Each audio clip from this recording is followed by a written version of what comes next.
Ephedrine and similarly structured drugs like pseudoephedrine and phenylephrine are medications that can be used as either decongestants or vasopressors, depending on the way they are administered. In this mnemonic video, we'll cover important facts about ephedrine, pseudoephedrine, and phenylephrine, so you'll be ready come test day.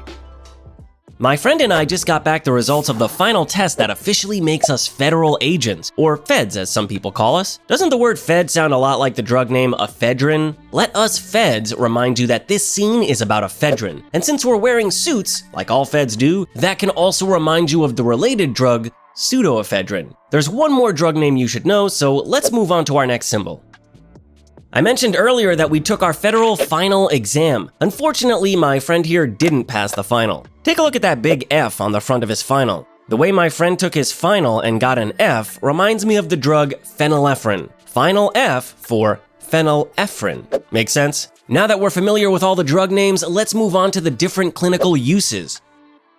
My friend is so upset over his failed exam and spiraling future as a fed. Just like you'd expect, all this crying made my friend need a tissue to blow his nose, which has gotten pretty congested. Just like this tissue helps my friend clear his nose, ephedrine, pseudoephedrine, and phenylephrine can also clear out mucus from the sinuses. In other words, they are called decongestants. These drugs treat conditions like rhinitis and the common cold, basically anything that entails nasal congestion. Our next symbol will explain the route of administration for giving these medications to treat congestion. Take a closer look at how the tissue that my friend is using to clear his nose is covering both his nose and his mouth. This is to remind you that when being used as a decongestant, these medications are given either through the nose or the mouth. You may see them packaged as nasal drops, a nasal spray, or as an ingredient in an oral liquid. Phenylephrine is on the ingredient list for Dayquil and NyQuil, for example. As sorry as I feel for my friend, it's getting late and I'm having a hard time staying awake. I'm hoping this sugary soda will help me stay awake so I can keep comforting my friend. Whoops, I accidentally squeezed the red can too tight and soda is splashing up into my face. When you look at this red can, think of how it looks similar to a red blood vessel, because both are red tube-like structures, right? And the way that I am squeezing the red can remind you that ephedrine, pseudoephedrine, and phenylephrine can be used as vasopressors. This means that they cause vasoconstriction, or tightening of the blood vessels. By squeezing the soda can, I am increasing the pressure of the liquid inside the can, so much so that it's spraying out right into my face. This reminds me a lot of how these medications work. By inducing vasoconstriction, these drugs cause an increase in blood pressure. In this way, ephedrine, pseudoephedrine, and phenylephrine are used to increase blood pressure in patients who have severely low blood pressure or hypotension, such as in patients in shock. This can of soda was missing the little tab to open it, so I found a needle nearby and was attempting to open the can by stabbing it with this needle. As you can tell, that backfired on me. But at least this needle will help you remember that when being used as a vasopressor, these medications are given through an IV line. Get it? Because a needle poking the red can is like an IV in a blood vessel. As long as you can remember this squeezed red can being punctured with a needle, it will be easy to remember that when given through an IV, these drugs are vasopressors and act to increase blood pressure. Now, there are just a few more side effects we better cover up before wrapping up.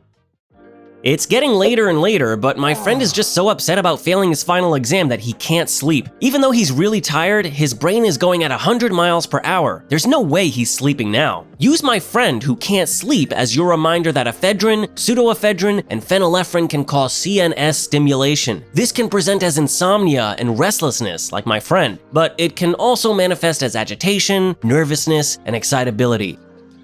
Let's quickly jump back to my friend blowing his nose with the tissue. One side effect of these drugs when taken nasally is the potential to cause rebound nasal congestion. This means that when these drugs are used for an extended period of time, the body gets used to producing more nasal secretions, so that if the drug is suddenly stopped, this results in severe rebound nasal congestion. For this reason, a patient should only use the nasal spray or drops for 3 to 5 days maximum, and then they should taper off the drug slowly to avoid a sudden rebound nasal congestion.